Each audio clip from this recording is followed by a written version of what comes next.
సమస్యలు ఉన్నాయి. ఆ సమస్యల పరిష్కారం కోసం తన వంతు బాధ్యతగా ఏం చేయాలనేటువంటి విషయాన్ని గిట్లా చైర్మన్ గారు ఆలోచించాలి.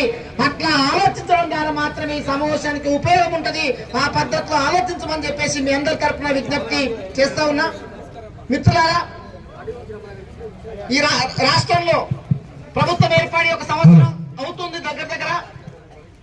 ఈ మధ్య కాలంలో కొన్ని రకాల కొత్త పాలసీని రాష్ట్ర ప్రభుత్వం అనౌన్స్ చేసింది.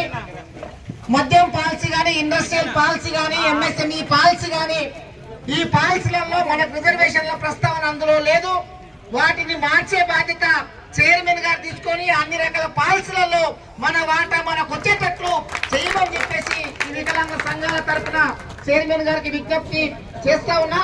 అట్లాగే మిత్రులారా, ఇవాళ వికలాంగులు అంటే అన్ని రంగాలలో వెనుకబడి ఉంటారు. ఇవాళ విద్య లేకపోతే మనం ఒక అడుగుట ముందుకేసేటువంటి అవకాశం లేదు. కానీ ఇప్పటికే ఈ దేశంలో అనేక